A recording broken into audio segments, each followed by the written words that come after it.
Thank you to the International Youth Alliance for Peace for inviting me. It's again an absolute honor to have access to this.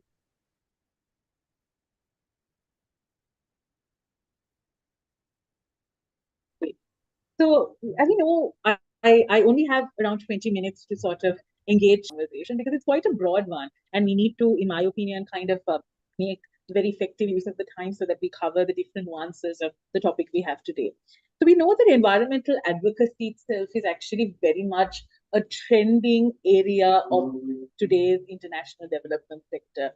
We see significant investment going into environmental conservation. We actually see that research and development is very much concentrated around climate change. And another phenomenon that we are prioritizing environmental conservation and advocacy. Because if any of you try to apply for a grant, or if you look at how the financing model of the international development sector, how it works, we see that one of the key priorities of grant applications of funding applications is whether or not the project that you're trying to carry out has an environmental or a climate change dimension. So all of that proves to us that environmental advocacy, climate change, environmental conversation is very much a trending intervention. But having said that, why this topic becomes really important is because if you take a look at environmental advocacy, especially mainstream environmental advocacy, what I mean by that is the stuff that we see where our state leaders represent countries in environmental conferences organized by the United Nations, or the different protests that are organized by institutions like Greenpeace, etc. The sort of very macro, systems oriented, very media focused advocacy that takes place. We see that environmental advocacy in the mainstream actually does not engage enough with faith communities and the role that these faith communities serve in terms of really community driven grassroots level advocacy. So that is why I think this topic is absolutely important because, in my opinion and in my humble experience of engaging, see how environmental advocacy is not providing enough space for faith communities to sort of merge and carry on their work within these mainstream systems. Again, I wanted to check, Inoka, you can hear me, right? No issue with the connection? All good? No, we can hear you.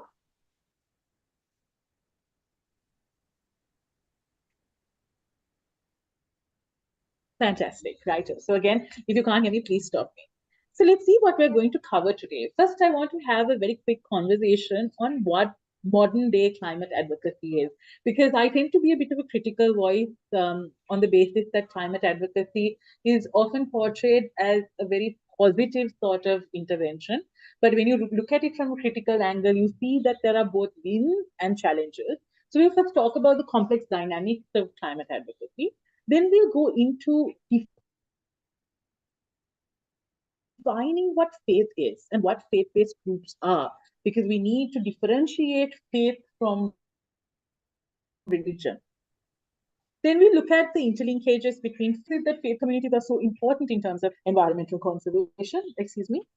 And then I'm going to share 3 examples of faith-based advocacy for climate change from different parts of the world, from Ethiopia to India. And I'm also going to talk a little bit about how we can integrate faith and interfaith-based climate advocacy into these more mainstream environmental conservation systems. How is it that we can connect those who are actually fighting on this particular issue in the grassroots to a more organized system? So that is the contents for the day. Right, so let's first dwell directly into modern day climate advocacy. So we know that COY in Azerbaijan is actually, I think, in another week or so. And we also see that environmental conferences, environmental conversation is both very popular and Miss Chiranti, sorry to interrupt you. Your line is very little bit breaking.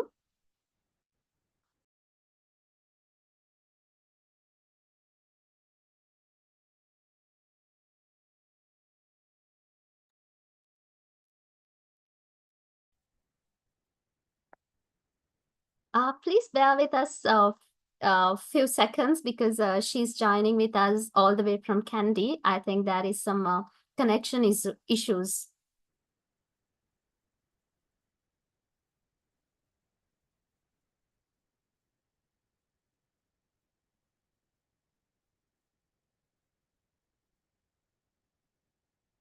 Hi, I'm so sorry. Can you hear me and see me now? Yes. Yes, I changed my connection, so this should help. Sorry about that, everyone. Let me start from the facts, right?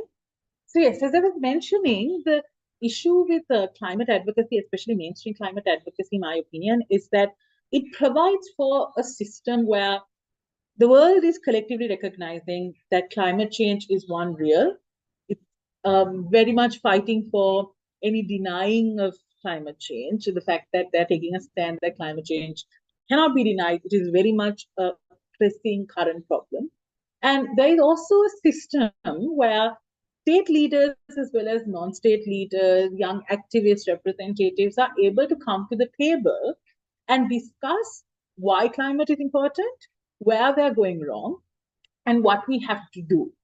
So if you take a look at climate advocacy, in my opinion, the problem is very clear, the solution is very clear, and there is a collective acceptance of the fact that there is a problem solution match. But where things tend to go wrong is really in terms of the implementation. But before I go on to discussing that, I don't want to in any way sound very partial towards the negative side of climate advocacy, but I also think it's important for me to talk a little bit about the wins in terms of climate advocacy as well. So I have certain tabs open on my phone so I don't misinform you in any way and I share across the right information. So there are three sort of big trends that you can observe in terms of where climate advocacy is going right. The first is the fact that countries across the world, both in the global north and the global south, you see that pro environmental conservation laws and judgments are being passed quite frequently now. So if I was to tell you a couple of examples, so the first example I want to talk about is actually the European nature restoration law. So this European nature restoration law, the purpose of it is to actually get the commitment of the EU member states, European Union member states, to protect certain lands that were not considered reserves before, like peatlands, lands where there are birds and pollinators, breeding, etc. So the European nature restoration law in itself is the EU's largest nature-based commitment, and this was passed very recently. So that in itself is one example of how you see there are laws that are being put into place telling countries that you need to come to the table and you need to commit. And a good example of a case, a legal case, where you really see um, a high level court actually judging in favor of the environmental movement is the most recent UK Supreme Court judgment. So it was part of this case called Sarah Finch and Wheeled Action Group versus Surrey County Council. So this was funded by Greenpeace UK. So you really see how the UK Supreme Court actually ruled in favor of Sarah Finch and the Action Group. And what was mentioned is the fact that that the climate impact of using fossil fuels, it could be coal, oil, gas, etc., the Supreme Court said that you need to calculate potential impact on the environment when you are making an environmental impact assessment. And any sort of decision to go forward with a fossil fuel related project has to take into account its carbon footprint. Because up until this point in the UK, the environmental impact assessment involving fossil fuel did not take into account the carbon contribution, or it wasn't mandatory to take into account the carbon contribution because carbon contribution calculations are quite technical and they're expensive. But you really see through the Sarah Finch case that the UK Supreme Court mandated that the carbon contribution of fossil fuels need to be calculated for a certain period of time and taken into account in environmental impact assessments. So those two examples really show you how one of the biggest wins in terms of modern day climate advocacy is the fact that there is pro-environmental conservation legislation that is being passed. Then the second thing is you also see that now, because of the involvement of indigenous people and indigenous communities claiming their identity now, the fact that indigenous communities are taking a stand and saying we don't need to be civilized according to Anglo-American concepts of civilization, you really see that there are success stories of indigenous land being given back to the original owners and greater protection being given to indigenous land. So we see the Caripuna indigenous land in Brazil. So the Caripuna indigenous lands in Brazil were actually very much vulnerable to illegal timber mining. Then we also saw land grabbing taking place. But again, in a landmark decision that was given by the Brazilian government, landmark sort of law that was passed by the Brazilian government, the Caripuna indigenous lands were declared as untouchable by in the name of development. So it was given back to the indigenous people. So that in itself shows you how now there is greater protection of indigenous land taking place, which is a massive win for climate advocacy. Then another thing you can see is you really can see how progressively species that were considered to be endangered because of the intervention of scientists, the intervention of animal activists, etc., certain species are slowly coming out of the endangered list. A good example of that are different varieties of whales, especially whales that are in the Pacific Ocean. You really see that breeding efforts that were taken by scientists while the whales remain in their natural habitat is being proven to be very successful. So these are the wins. So it's not the case that climate advocacy is not working, and it is not the case that it is all negative. But really, it is the case that while we have these wins, we have these certain challenges. And discussing the challenges, in my opinion, are very important because that explains to you why faith-based advocacy isn't part of mainstream systems. So these are a couple of challenges we have. The first issue that we have is over legislation and complex policy making. What we mean by that is this is actually very much an issue in the global south. So if you take a look at countries like Sri Lanka, it is not the case that we don't have policies. We have policies that are being written down. We have policies that are being renewed every 5 years when the government changes. And we also have acts that have been put in place. But the problem is that these acts are not periodically amended to sort of solve ongoing environmental challenges because we know environmental challenges are things that keep evolving, keep changing. So we have an issue where laws aren't getting updated. A good example is the Fauna and Flora Act of Sri Lanka. And we also see the second issue that there isn't policy consistency.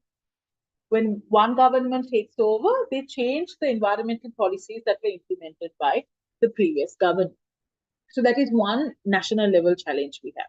Then the second challenge we have is the lack of global commitment and consistency in terms of states really committing to their end of the bargain. Because the thing about climate advocacy is you really need the state to play a very large role in terms of ensuring that climate advocacy is successful.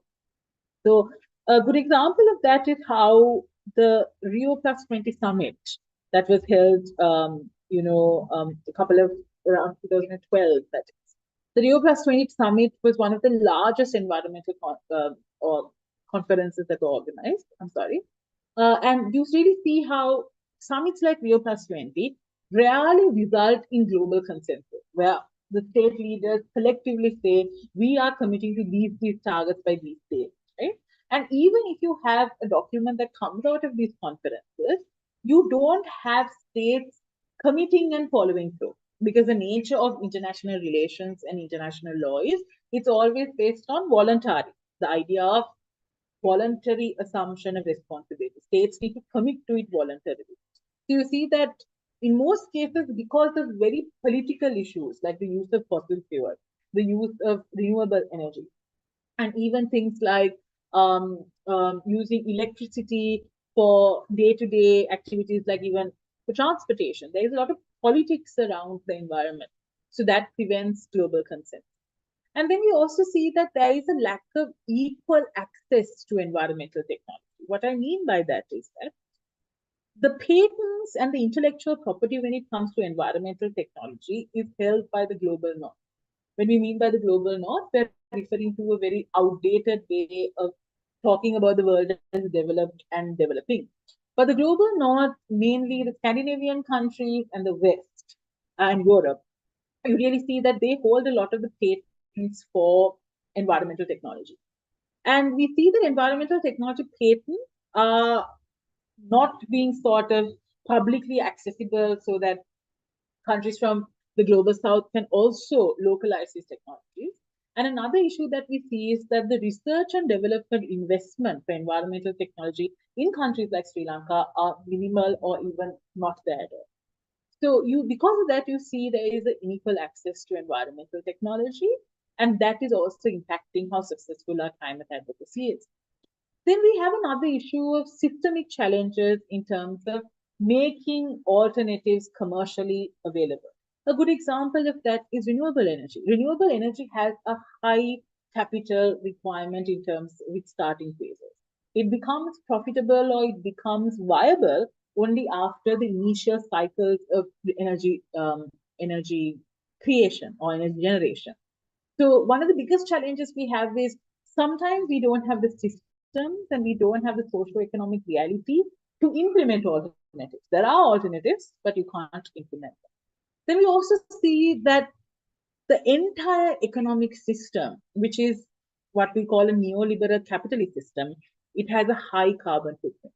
And this is one of our biggest challenges. No matter how much you and I stop using plastic bags, or no matter how much you and I try and use more sustainable products, the issue is that global supply chains have a high carbon footprint, airlines have a high carbon footprint, the entire construction of the economy has a very high carbon footprint. So when that happens, individual advocacy sometimes doesn't become as impactful as we want it to be. Then you have the final one, which is the fact that individual accountability for environmental conservation and climate action is very low. What I mean by that is, yes, now generations are more aware of the fact that they have an impact on the climate. However, one of the biggest problems we have is a lot of the individual accountability for environmental conservation is around the city. It's also amongst, it's not only around the cities, it's also amongst the middle class and actually sometimes, very rarely, the upper class of, when I mean class, it's purely in terms of wealth divisions, but it's mainly in terms of the educated middle class and the wealthy upper class. The fact that they try to take concentrated environmental conservation efforts. There are two reasons for that. The first is the lack of awareness in terms of majority of society, why you changing your own carbon footprint is going to have some sort of an impact in terms of climate advocacy. And the second issue being the fact that sometimes environmental conservation alternatives are expensive. What I mean by that is, for example, let's say you're switching from a milk producer who has a high carbon footprint to a milk producer who is more organic and has a low carbon footprint. The price of those two milk packets are non-comparable. And what happens is the poor cannot obviously afford, or those living below the poverty line cannot afford organic products, cannot afford alternatives that are low carbon. Right? So that means that you, one, have the lack of awareness and you have the lack of capability to engage in this individual accountability process. So when you look at these complex dynamics, right, one thing that you can notice is you really see problems in terms of the system, but you also see problems in terms of people feeling responsible for protecting the environment. And that's my segue to talk about faith-based advocacy, because faith-based advocacy, faith groups that work on environmental conservation, they are actually very much our strongest point for promoting individual advocacy and individual accountability for environmental conservation. And I'll talk to you about why that is. So that requires me to first explain what faith is. and kind of distinguish it from religion. And I think this conversation is very important. So now we're all living in a country, I'm assuming that all the participants are Sri Lankan, but we're living in a country that where you have a majority religion, but it is very much a multi-religious country. It is very much a heterogeneous community. But you see that when we ask people, so this is my experience. So recently I was part of the Youth Interfaith Leaders Fellowship. And what was interesting is when I was talking to the other fellows, when we were having a conversation about faith, you really see how people's mindset, including mine, is very much concentrated around religion being the only faith system. So when we think of faith, we immediately think of religion. But faith and religion are actually very much interlinked, but two separate experiences. So for us to understand faith-based advocacy, we need to understand what faith is, right? So let's first talk about religion. So this might offend or perhaps be a little bit too direct for those who are very much religious, but I believe that this conversation is important for us to have an open and respectful discussion. So religion, if you really look at it, is very much a man-made belief system. It kind of organizes our relationships with nature. It organizes our relationships with non-human entities or supernatural or divine entities. And what it does is it creates an institution around faith. So religion can be recognized as very much a man-made belief system that has its own rules, regulations, it has its own scriptures, it has its own sources. And what it does is religion serves as the mediator between ourselves and our spirituality, right? But versus faith is a far more localized, it's a far more personal experience.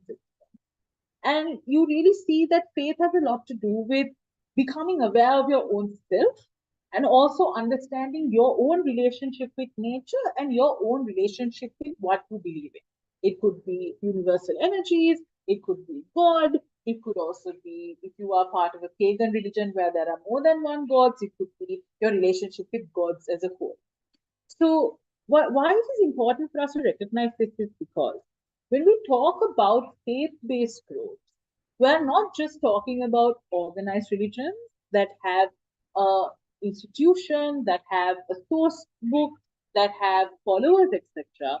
We're also talking about non organized faith systems.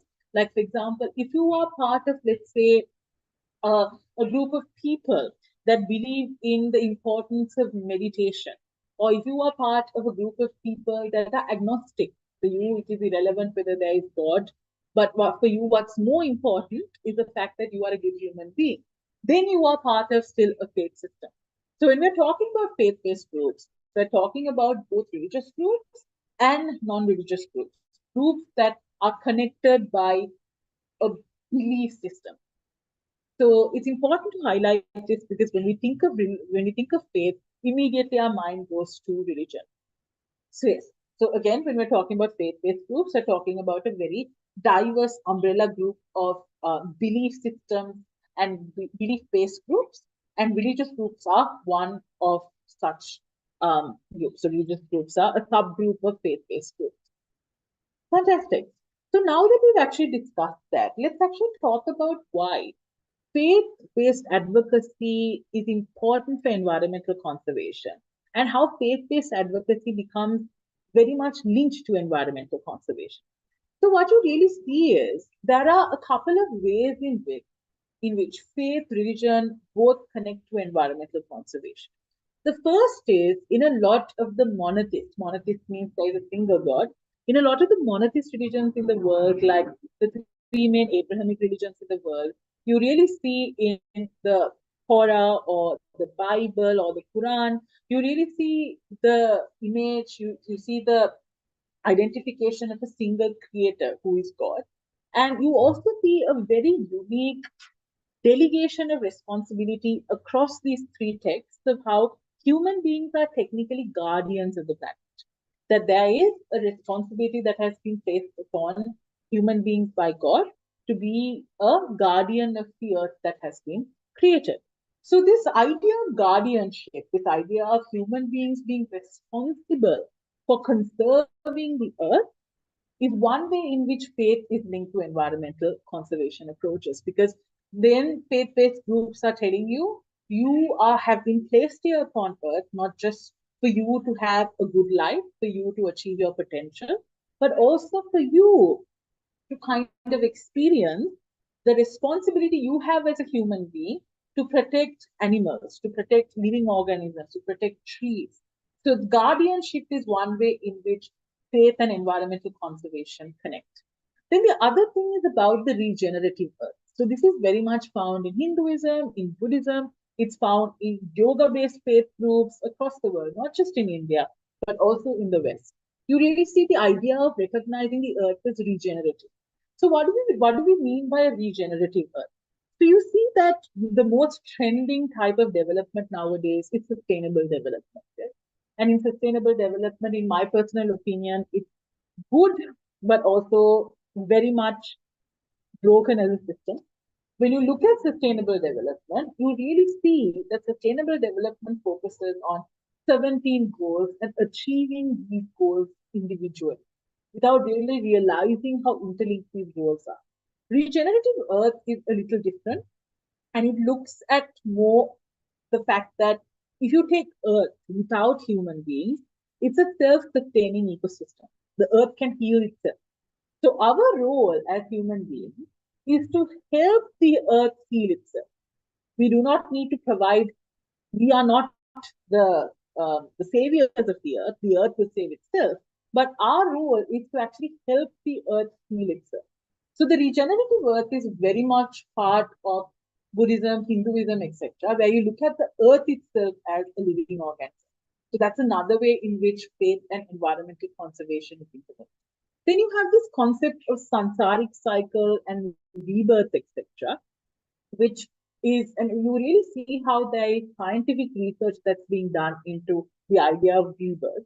But the idea that you actually are here, you're born many times on this plane that we call Earth, or this dimension that we call Earth, and the fact that you could be born in one life as a human being, but in the next life as another organism like an ant or an eagle or even a cat, whatever it is, the fact that we are all connected by these universal energies in itself also links faith to environmental conservation. Because what it does is it places human beings in the same playing field as other animals. One of the main reasons why animal rights advocacy is failing is because we recognize animals to be far lesser in terms of capacity, in terms of thinking than human beings. But when you do that, what happens is you create a power imbalance between human beings and animals. You really see how the idea of the samsaric cycle, rebirth, etc., is actually creating a link between faith and environmental conservation. Then the next thing is the idea of the natural environment and living in the moment. So this is very much a trending sort of experience now, especially amongst the Gen Z community. This is not me trying to sort of label the Gen Z community in any way.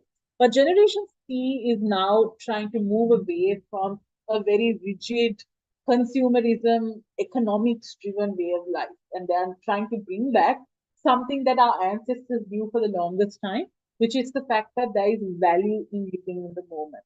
So the natural environment is seen as the ideal environment where you can live in the moment by listening to the sound of the wind, through the trees, by listening to birds chirping. So the idea that the natural environment centers you is also one way in which faith is connected to environmental conservation. And then you have this concept of brotherhood amongst living organisms, the fact that all of us are actually part of this experience called life. Now, this very much is promoted across the religion, the fact that living organisms are equal, but it is actually more a yogic concept that originated from India. But this idea that all living organisms share a brotherhood, a common fact that they're alive and they're a productive nature is another linkage. Then we also see the idea of nature as a provider. So this is the fact that you really see this in faith-based groups amongst indigenous communities, like the Red Indian communities and the Apache communities that are still protecting their identities in North America, or it could really be our own Vanuatu community, or it could really be the Adivasi community in India. You really see that indigenous communities have always spoken about the fact that the nature is our provider. It provides for us whatever we need. So we need to be kind back to nature. Yes. So a good example of this is how when indigenous people go hunting, which is done to this day, and they kill an animal, they actually apologize to that animal for taking their life purely because of the fact that they say, I'm taking your life to feed my family. So there is this element of brotherhood, mutual respect, and recognizing nature as a provider. And finally, you have nature as a supernatural force. Now, I find this to be very interesting because this is also a faith-based advocacy.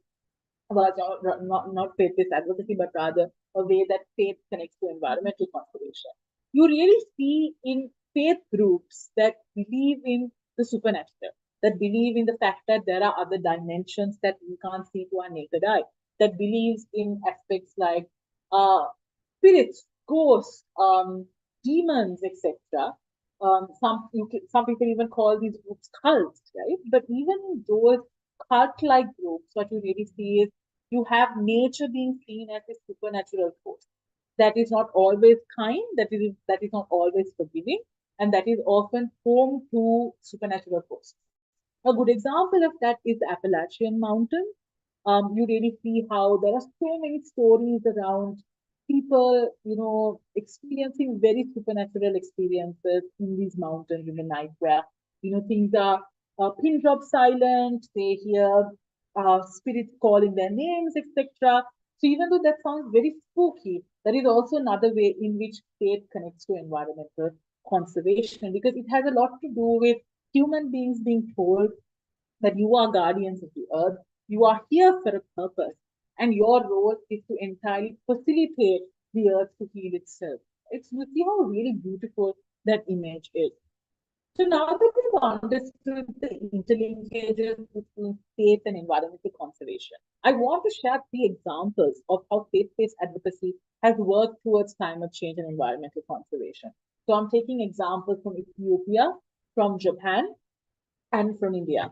So let's take a look at the Ethiopian example of how the Orthodox, I am very much pronouncing this name wrong because this is a Swahili term, this is a native term, but there is a Tewahedo church. It's actually a branch of Christianity in Ethiopia. So the Tewahedo Orthodox churches are really leading the conservation of Ethiopia's forests. Because what happens is these churches actually have land area around the churches which they are responsible for managing. They call these fertile oases, right? So they can range from 3 to 300 hectares. And what they do is these safe oases or these lands are all rainforests. You really see that the Twahedo churches in Ethiopia account for protecting 35,000 forests in the country. Right? And you really see that the church and the local residents are so committed to protecting the environment, to protecting these forests. They actually do inspections of these forests. They make sure that there is no illegal timber mining that is taking place. They also protect the water systems in these forests. They try to actually extract natural medicines from these forests that they give to people in their congregations. So you really see how the Orthodox churches of Twahedo are leading Ethiopia's forest conservation. Then another example is how Buddhism and ecotourism is being used in Japan to conserve the Hakusan National Park. Right? So Hakusan is actually one of Japan's most sacred natural sites, and it is said it actually has a Buddhist sort of linkage, where it was said to be founded by Buddhist priests, and it's very much looked upon as a spiritual experience to travel to the Hakusan National Park. But because of its religious value, the Buddhist community in Japan and the government has declared it a sanctuary. And we really see that this has allowed for the entire land to be conserved. And around 50,000 people a year, they pilgrimage to this land to experience spiritual sunrises, to live with the environment, etc. So you really see how faith-based advocacy also led to the conservation of this. Then the third example is yogic farming in India. So, the yogis actually are very much a community that live in harmony with the environment. They believe in a vegetarian lifestyle. They believe that organic farming is the way to go because that has the least impact on the environment. They believe the fact that animals are actually their friends, and hence any animal husbandry has to be ethical, it has to be respectful. And they also believe that meditation allows you to connect yourself to the environment more. You see around 1,000 farmers in India are currently practicing what's called Kamaris, which means it's a sustainable agricultural practice of the yogis, which talks about only extracting what is necessary, only taking what is necessary and giving back to the environment more. Right? And you really see this concept of only taking what is necessary and giving back to the environment, even in Sri Lanka's agriculture. So if you go to, for example, more subsistence agricultural farms in Anuradhapura, etc., you still find the Kurulu Palua. The Kurulu Palua being where you actually leave some of your harvest for the birds so that the birds act as natural pesticides against pests. So you see this aspect of using pesticides, using chemicals is very much a big corporation introduction to the global south. Right? It's done by Brown, it's done by Boyers.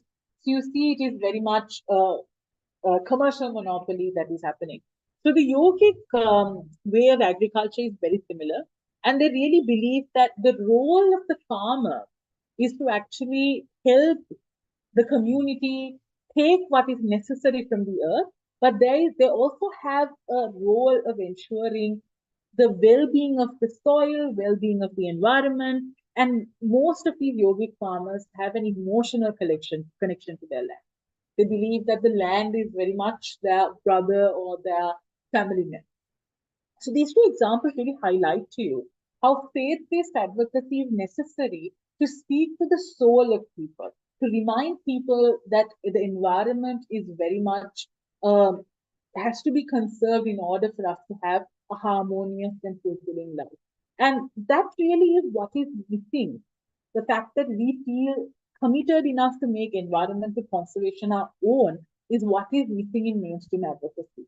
So you really see faith-based advocacy as a perfect way to connect the individual to the bigger system. Right. So that brings me to my sort of final, sort of contribution. And after that, we can get into a Q&A session. How is it that you can integrate faith-based climate advocacy and interfaith climate advocacy into more mainstream systems? So while we advocate for faith-based groups to get involved in environmental advocacy, there is also now a commitment, especially amongst young people, to encourage interfaith connectivity, to allow for different faith groups to work together. So, in my opinion, there are four main ways in which you can integrate faith and interfaith-based climate advocacy into bigger systems. The first way is we need to try and remove this current silo. What is a silo? A silo is where you separate something from the rest of the system and you tell that separated part to work on its own. You really see that faith advocacy in environment has its own silo now, right, in international development system. You see that there are separate organizations committed to promoting faith-based advocacy. There are conferences where only faith leaders gather. So you really see it operating in its own sort of ecosystem of ideas. We need to remove that separation and bring faith-based advocacy into the bigger conferences. So if you see the UN panel on climate change having a conference, we need to bring faith groups there. We need to kind of integrate faith groups and faith-based advocacy into the bigger international development system and into climate change efforts that are being taken internationally. Then the second thing that needs to be done is we also need to provide opportunities for faith leaders to sit in environmental conservation and environmental policy making system. So you see that faith-based leaders, like it could be a Buddhist monk, or it could be a mullah, or it could be a priest, you rarely see these communities being represented when environmental policies are being adopted because they're not seen as experts, they're not seen as input holders. But that is very much wrong. And what that does is that allows for the spiritual side of environmental advocacy from being included in more scientific and technical aspects of conserving the environment. Then the third way, in my opinion, where how we are going to integrate faith and interfaith faith climate advocacy into the bigger system is by using faith-based environments to create awareness on the environment and to promote advocacy within those environments. What I mean by that is we can use sermons, we can use certain sort of teachings that are being done in the different religious institutions, in the Sunday schools, in faith-based gatherings, in communities, etc., to talk about why your belief system requires you to be an environmental advocate in your own way. Yes? So that really enables individuals to feel like this is my calling, this is something I need to do as well. The final thing is promoting micro advocacy amongst faith-based groups. So I'll talk a little bit about what micro advocacy. So previously, especially after the Second World War, the international development sector focused a lot on macro advocacy. The idea that systems can't be changed, realities can't be changed unless and otherwise you get governments involved. But slowly and progressively, we are realizing that governments are not efficient, they are not effective, and they are politicized, so their commitment levels change. So what's happening now is we really see how the international development sector and local non-governmental organizations and the state is telling you, let's promote micro advocacy. Let's go to the people, let's go to the communities, and let's get the communities to take responsibility. So we need to get faith-based groups to also take accountability to assume their very powerful role in terms of conserving the environment. Like something very simple, like which is the fact that you get youth groups in temples, in churches, etc., to do at least one environmental project per month, one that affects the community, impacts the community positively. So that's what micro advocacy is. So, in my opinion, these four steps need to be taken to integrate faith advocacy into the bigger environmental conservation system. So, that brings me to the end of my presentation. I know I definitely went over time, but I had quite a lot to cover. In case you would like to sort of get involved with or connected with me, these are my sort of handles, and my number is also available with so you can get it anytime. But the final message I would like to sort of share before we call it a day is all of us who are here, we have our own faith system. It doesn't have to be aligned with a particular religion. It is simply what we believe in, and it's the ethics that we follow to be good human beings. And these ethics tell us that nature is important, climate change is very much a problem, that environmental conservation is important. So I would invite you to use your belief system to recognize your own responsibility in the cause.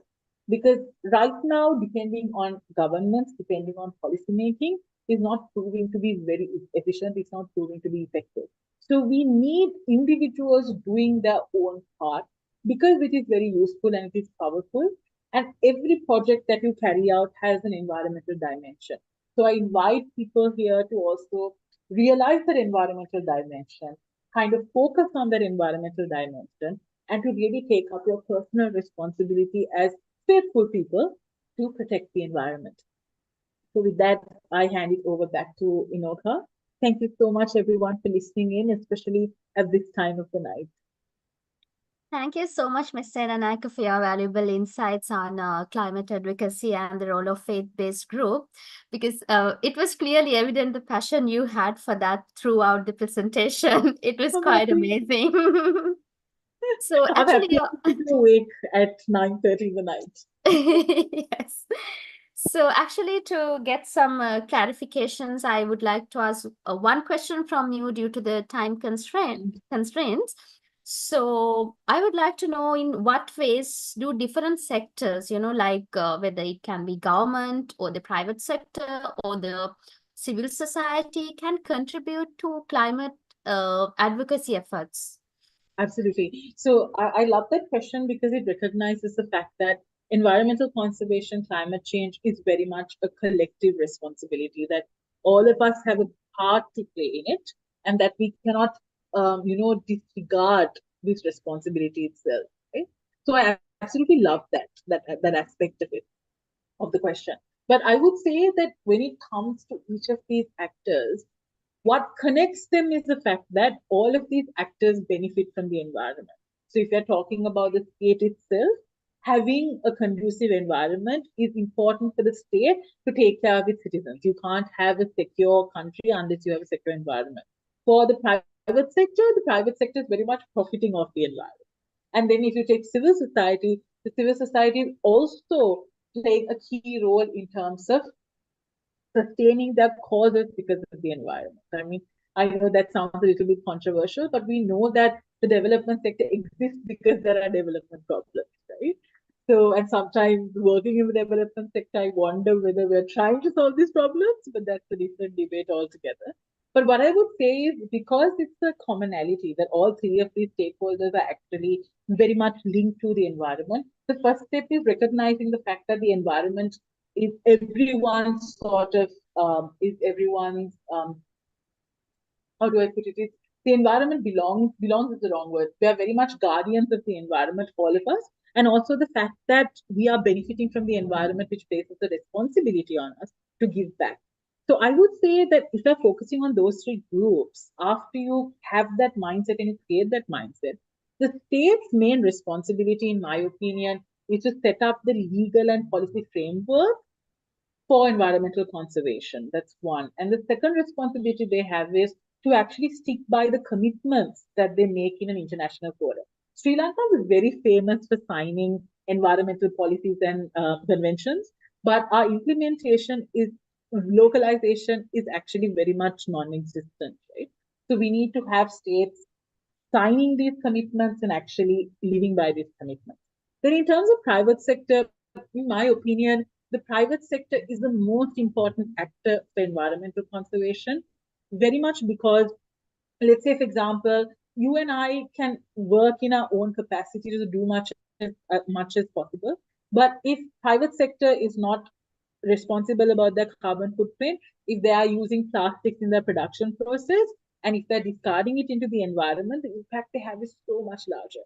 So the private sector has a very strong responsibility, in my opinion, especially the corporate sector, to make their production processes and their supply chains more eco-friendly and to have a lower carbon sort of footprint. That's their biggest responsibility. Because what's happening now is to avoid paying or to get tax reductions.